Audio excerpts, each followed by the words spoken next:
Hey, good afternoon. This is Angela Brown, and I am here today with Diana Quintana, and we Mm. are here to break down the differences between hoarding disorder and hoarding tendencies. And I know that a lot of you guys that are wondering, oh my goodness, does my sister actually have hoarding tendencies? Is she a hoarder? Right? We've been questioning, and lots of us are wondering where that breakdown is.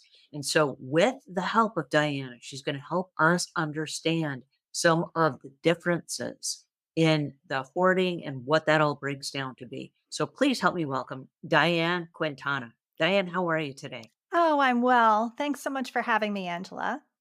Well, we're in the process of moving right now. Mhm. And my husband and I both have hoarding tendencies. We both came from families that are pack rats.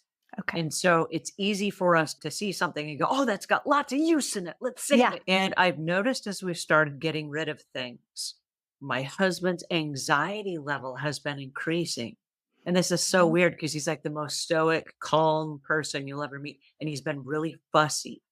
And I'm like, whoa, wait a second. There's a direct correlation between us getting rid of things and his fussy level going up. I'm like, this Yeah. is so weird.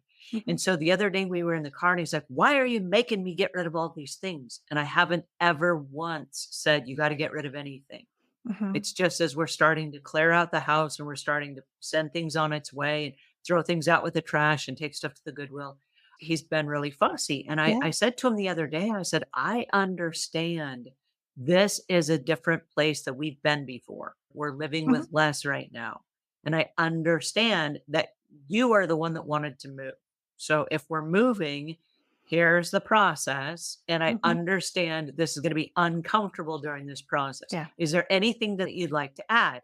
And he's like, I don't know what I'd like to add other than I'm really uncomfortable in this space. I'm Yeah. like, are you okay with Mhm. that? Mhm. He's like, no.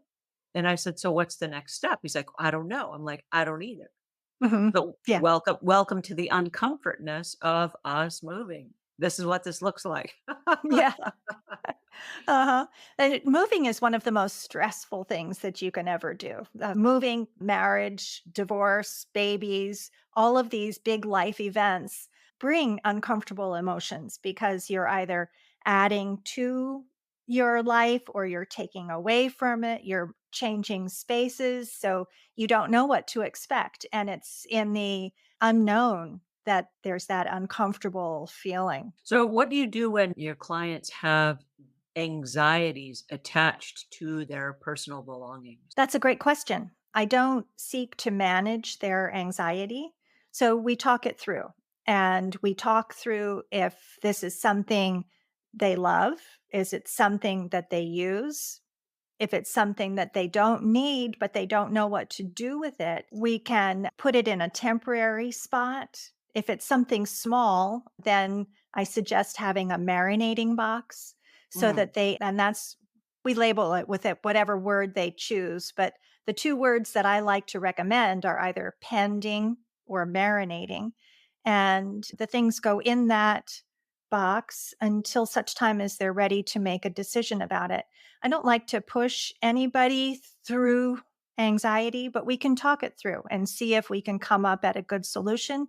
And if we can't, then there's no harm in just putting it aside and letting the feelings sit. so tell me the difference between hoarding and hoarding tendencies, because I know my husband and I both have hoarding tendencies, but here's the catch.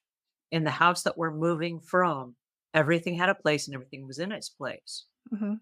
But we had a lot of stuff we'd never used, like Yeah. dishes from that he inherited before he moved out on his own at his first house, like all Yeah. the years ago, right? We've had Yeah. stuff for Mhm. 30, 40 years we've never. So the difference between a hoarding tendency and hoarding disorder are when you have a hoarding tendency, you're inclined to hang on to things, but you are willing to let them go. In a hoarding disorder, rooms cannot be used in the way that they were intended. A kitchen might be over full. The oven may have things stored in it that are flammable Mhm. because it's a good spot. It's an empty space. So the kitchen might not be able to be used. I've been in homes where the bathtub has been full of magazines because it's a good empty storage space. So the bathtub is not being able to be used. Even I even had a client who when I went to work for her, she went over the phone, she said, "Make sure you use the bathroom before you come here because I use the bathroom down the road at the gas station. My bathroom doesn't work because it's too full of stuff." Mhm. So, a hoarding disorder is part of the criteria is that rooms are not able to be used the way they were intended, that you have a difficulty letting go of things, and that it impedes your way of life. So Would that mhm. also apply to people who have overstuffed closets, that they can't access anything in the closets because they're overfull, but the rest of their house is pretty tidy? I wouldn't necessarily call that a hoarding disorder. Again, I'm not a diagnostician. For me, when a closet is overstuffed with clothes, we talk through the benefits of perhaps packing away some of the clothes that they don't need to access all the time, creating space in the closet. So I would not call that a hoarding. I just think that's a mismanagement of the space. I really appreciate your time today because this was really insightful. And I learned personally about closing the loop. So, what I'm taking away from this today is I'm going to close the loop from the things that I've started piece by piece, day by day. Thank you so much for your time today. Thank you guys so much for joining us. And thank you, Diane. Bye. Thank you.